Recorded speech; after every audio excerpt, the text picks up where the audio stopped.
자, 우리가 만든 앱이 실행이 됐고요. My SMS 리시버라고 하는 화면이 여기 에뮬레이터 쪽에 보이죠. 자, 그러면 이 상태에서 얘기했던 것처럼 에뮬레이터 쪽으로 가짜로 SMS를 보내주고 그게 정상적으로 동작하는지를 볼 수가 있을 겁니다. 자, 그러면 가짜로 보내주려면 우리가 여기 안드로이드 디바이스 모니터라고 하는 걸 위에 상단에 이 아이콘, 툴바 아이콘 중에서 오른쪽 끝에 있는 거죠. 그래서 이걸 클릭을 하면 이렇게 DDMS라고 하는 게 보이고요. 여러분이 에뮬레이터라고 하는 요 단말을 선택을 하시고 이쪽에 오른쪽에 있는 탭 중에서 에뮬레이터 컨트롤이라는 탭이 있어요. 그래서 그걸 선택을 하시면 이렇게 보입니다. 자, 텔레폰이 액션이라고 하는 게 있는데요. 인커밍 넘버라고 하는 게 발신 번호가 됩니다. 어떤 번호에서 보낼 거냐라고 하는 건데요. 예를 들면 010 1000번에 1000번에서 보낸다라고 입력을 예를 들어서 하시고 SMS를 선택을 하시고 여기다가 자 hello라고 하는 글자를 넣은 다음에 send를 클릭하시면 그러면 이 에뮬레이터 쪽으로 가짜로 SMS가 갑니다. 자, 그래서 예를 들면 에뮬레이터 쪽을 보면 자, 여기 위에 이 표시가 되어 있죠. 이게 SMS 받았을 때 표시하는 SMS 수신 앱의 노티피케이션이에요. 자, 이렇게 내려보면 이렇게 이걸 클릭할 수 있고요. 그러면 SMS 앱에서 헬로우를 받았구나 라고 하는 거 볼 수가 있습니다. 기본 SMS 앱이고요. 여러분의 단말에서 보는 그런 SMS 앱과 같습니다. 자, 다시 돌아가서 여러분의 화면으로 일단 가시면 되겠죠. 자, 그 다음에 이거를 우리가 원하는 건 뭐예요? 브로드캐스트 리시버라고 하는 데서 그걸 받았는지가 중요한 거죠. 자, 그러면 자, 여기에 로그캣으로 가봅니다.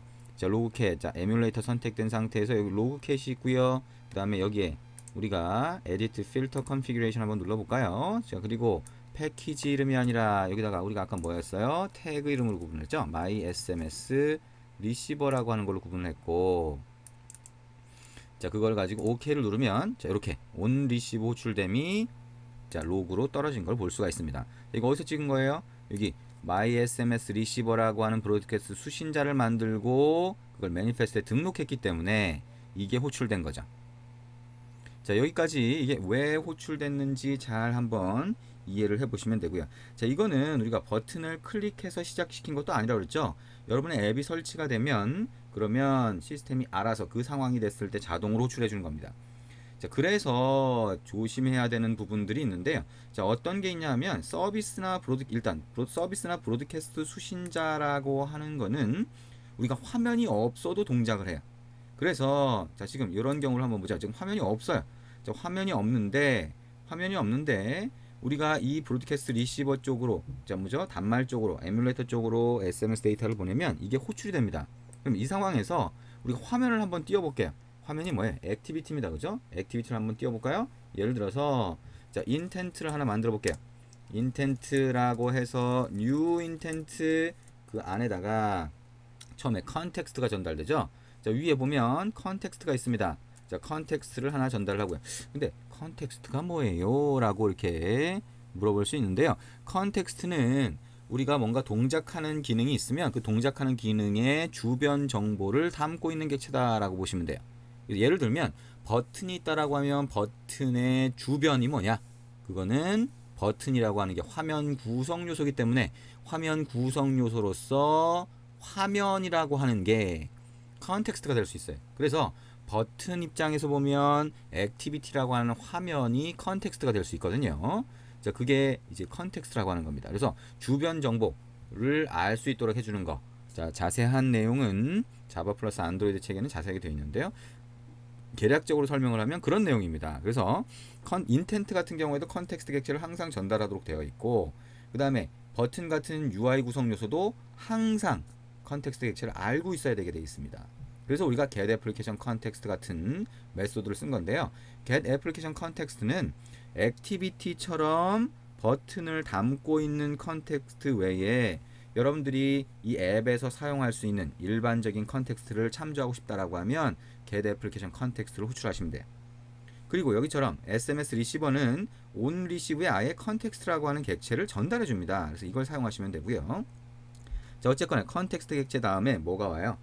자, 액티비티, 클래스, 인스턴스를 넣어주면 되죠. 자, 여기에 메인 액티비티는 원래 만들어진 거니까 이것 클래스라고 해서 메인 액티비티를 한번 띄우도록 그렇게 한번 해볼게요. 근데 전달된 인텐트와 이 변수가 똑같아서 충돌이 나니까 자 이렇게 하지 말고 이거를 myIntent라고 한번 넣어보죠. 그래서 이 myIntent는 화면을 띄우는 거예요. 그러면 context 자 start activity라고 하시면 됩니다. 액티비티에서는 그냥 이게 정의가 되어 있으니까 쓸 수 있고요. 자 여기서는 액티비티가 아니니까 컨텍스트 점 해보면 그 안에 스타트 액티비티가 들어가 있습니다. 여기다가 my intent를 넣어주시면 되겠죠.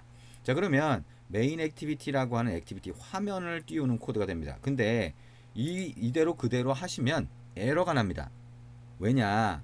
자 화면이 없는 상태죠. 지금 에뮬레이터가 자 앱이 실행되어 있으면 모르겠지만 앱이 실행되어 있지 않은 상태에서 얘가 갑자기 온 리시브가 호출될 수가 있어요. 그러면 화면이 없는 상태에서는 얘가 태스크라고 하는 게 필요합니다.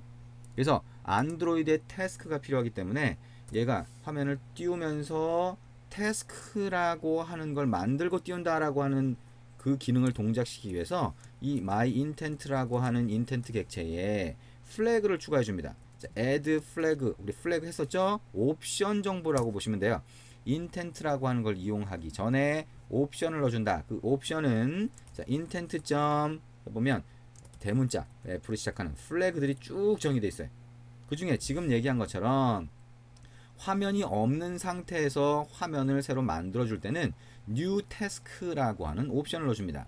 자, 이거를 선택을 하면 자, task라고 하는 걸 새로 만들면서 그 위에서 화면을 보여주게 돼요. 화면을 띄워주게 됩니다. 자, 이렇게 보시면 되고요. 만약에 기존에 화면이 떠 있는 상태, 그건 뭐예요? 메모리에 이미 화면이 만들어져 있다는 얘기죠. 그 경우에는 새로 더 이상 화면을 만들지 말고 그 떠 있는 화면에 보여주세요라고 하려면 여기 세로줄을 붙이고 자 인텐트 점 해서 플래그를 또 넣어주는데요. 이건 플래그를 연속적으로 세로줄로 구분해서 넣어줄 수 있습니다. 여기 보시면 싱글 탑이라고 하는 게 있어요. 싱글 탑은 한번 메모리에 만들어진 거는 그걸 재사용하라고 하는 겁니다. 싱글 하나만 만들으라는 얘기죠. 자 이렇게 옵션 정보를 플래그로 넣어주시면 자 메인 액티비티 화면이 문자를 받았을 때 뜨게 됩니다. 만약에 메인 액티비티 화면이 아니라 별도의 화면을 만들어서 문자가 온 내용을 보여주고 싶다면 별도의 화면을 액티비티로 만든 거를 여기서 지정해 주시면 그 화면이 뜨는 거를 볼 수가 있습니다. 자 다시 한번 실행을 해볼까요? 자 이거를 에뮬레이터 쪽으로 실행을 해서 얘가 정상적으로 보이는지 한번 다시 확인을 해볼 수가 있을 겁니다. 자 에뮬레이터 쪽으로 얘를 다시 실행을 하면 자 메인 액티비티 화면 자 첫 화면이 뜨겠죠. 그러면 첫 화면을 자 백키 시스템 백키를 눌러서 없애준 상태에서 SMS를 얘가 받을 때 어떻게 동작하는지를 한번 볼 겁니다. 자 화면이 떴죠. 자 그러면 시스템 백키를 눌러서 이 화면을 없애줍니다. 그리고 아까 얘기한 대로 디바이스 모니터 자 DDMS 창으로 가서 자 여기에 에뮬레이터 컨트롤 헬로우 이번엔 2라고 한번 해볼까요? 헬로우 2라고 하는 거를 send 보내면 이 에뮬레이터 쪽에서 문자를 받았습니다. 자 그리고 그러면서 어떻게 됐어요? 온 리시브가 호출됐겠죠? 그리고 거기서 메인 액티비티 화면을 이렇게 띄워준 겁니다. 아하 브로드캐스트 리시버 브로드캐스트 수신자라고 하는 데서 온 리시브를 받았을 때 화면이 없다고 하더라도 이렇게 새로 띄워줄 수 있구나 라고 하는 거 아실 수가 있을 거고요. 자 그 중에 또 중요한 거 뭐라고 했어요? 자 이게 한번 이렇게 떠 있는 경우에는 새로 띄우지 않는다는 거예요. 그래서 이쪽으로 그냥 뭘 해요? 인텐트만 전달해 줍니다. 그래서 인텐트만 전달해 주는 이유는 뭐예요? 그 안에 엑스트라 데이터가 들어갈 수 있으니까 어쨌든 인텐트는 날라가야 얘가 데이터를 처리를 할 수가 있겠죠. 자 이게 브로드캐스트 수신자라고 하는 거고요. 만약에 온 리시브 안에서 우리가 전달받은 SMS 내용을 확인하고 싶다라고 하면 이 인텐트라고 하는 객체 전달받은 객체 안에 그 정보가 들어가 있어서 SMS 정보 안에 글자라든가 보낸 날짜라든가 누가 보냈는지 어떤 번호에서 보냈는지 발신 번호 같은 것들을 확인할 수가 있어요. 그거는 샘플 프로젝트 중에서 SMS 데이터를 확인할 수 있는 샘플 프로젝트가 들어가 있으니까요. 그거를 확인을 해 보시면 됩니다.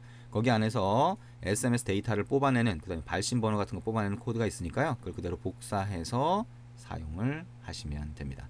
자, 브로드캐스트 수신자라고 하는 거에 대해서 알아봤고요. 브로드캐스트 수신자도 굉장히 많이 사용을 하는 겁니다. 그래서 자, on receive라고 하는 메소드가 자동으로 호출된다라고 하는 거. 그 다음에 화면이 없다고 하더라도 그거하고 상관없이 앱을 설치하면 얘가 자동으로 호출된다라고 하는 거 기억을 하시면 되고요.